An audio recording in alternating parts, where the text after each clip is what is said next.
Hey, so I watched Captain America Brave New World a few days ago, and it was okay. It was a movie. It was a Marvel movie, and I thought it was okay. But that's not really a fun opinion to have, is it? The movie's fine, like a good 6 out of 10, and I know the movie was met with a lot of reshoots and a lot of production setbacks. A lot of characters were added in post. A lot of characters were cut from the movie. We even had this character named Diamondback on a McDonald's toy, but I don't know who they were gonna be. But I don't want to really focus on that. I just want to talk about the movie on its own. And you have this movie that introduces, because a lot of people don't watch the Disney Plus shows. Most people just watch the movies, the general audience. So they're not coming in with the mindset of just having to watch The Falcon and the Winter Soldier. They're just coming to watch Anthony Mackie be Captain America right after Endgame, which was like 5-6 years ago. And in his first movie, it really boils down to overwhelming the audience with all these different characters that are not really related to Sam Wilson. They're all related to the Hulk. So you have Thunderbolt Ross, which William Hurt passed away, rest in peace. But you have him replaced with Harrison Ford, who is a really good actor, and I feel like he's kind of trying in this movie, but it takes you kind of out of it, knowing that it's not William Hurt. But my point is, you have the Thunderbolt Ross, you have the leader, you have all these loose ends from the Incredible Hulk, and in the post, at the end of the movie, you get Betty Ross, and you have Red Hulk. So you have all these other elements that don't really connect with Sam's character. So I feel like for the general audience, it kind of takes you out of it. I had a problem. Like, my problems with the leader are that he doesn't really do much. Like, yes, he's the one that brainwashes Isaiah and the other 4 shooters to give Ross like a warning, because he's not trying to kill Ross. He's just giving him a warning because Ross locked him away for so long. But I don't really understand what the point was. It's like, because another thing is that, like, what does he do that impacts yeah, sure, he ruins like Ross's life, I guess, but like, what other consequences does that have to we don't see what happen. We don't see the consequences of what happens to America. Like, yeah, your president just turned into a giant red monster. Like, is anyone gonna say anything about that? We don't really see the consequences after the movie. And I would argue that Sam doesn't really learn anything new in this movie that he didn't already know before.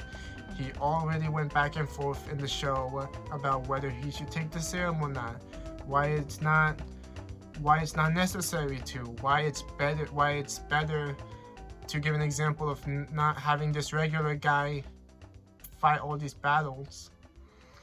And I really don't think there's much of a character arc for Sam, or for anyone for that matter. I don't feel like anyone goes through any character arc, except maybe Thunderbolt Ross, who tries to be a better person for his daughter Betty, but that goes south, and you just find out that he's the same old Ross he's always been because of how chaotic he handles the situation between Japan and the rest of the world. I mean, it's a nice, it's also, I guess, nice to see the Celestial Island being addressed finally. I wish we had gotten more of that. Maybe that's what got cut from from the reshoots, because at the end of the day, the Celestial Island and the adamantium has no impact on the movie, and they make it like this big thing. Like in the trailers, they make it like a big thing, like adamantium is gonna change the world. It's this new like versatile metal. But I would say most of the movie's not even focused on that. It's just focused on the mystery of who brainwashed Isaiah and the other 4 people, and what the leader's up to. And I just wish it would have taken more focus on the Celestial Island and the adamantium, and like what the other countries think about it. The action is pretty cool, and like it's like sporadic like throughout the movie, but when it is there, it's pretty cool. But let's just talk about that post-credit scene. That post-credit scene is the biggest like post-credit scene I've ever seen in a Marvel movie. It's like Sony levels of Sonyverse levels of bad, because it's so vague. It's like, for example, when I went to go, because I know you did too. When you went to go watch Venom: The Last Dance, and you saw Null at the end, the credit scene, saying, "I'm coming," or the king is coming, something, whatever. That was the biggest crap they could have done, and that's exactly what Marvel does here with the leader, because it's assumed that he's talking about the multiverse. How does he know the multiverse exists? I don't know. I guess it's kind of like a Lucy situation, where like you're so small you see like past the 4th dimensional wall or something. I don't know how he knows about the multiverse. I guess maybe there's been like from the events of Doctor Strange and No Way Home, I guess he somehow found out through like intel maybe. But other than that post-credit scene, what does it mean? I don't know. I don't know how that directly leads into Secret Wars, but it's like they had no idea what to do for the post-credit scene. They could have had no post-credit scene and I would have been fine.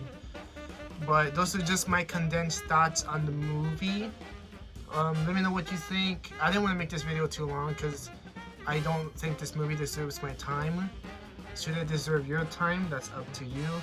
But other than that, guys, see you guys next time. Peace out.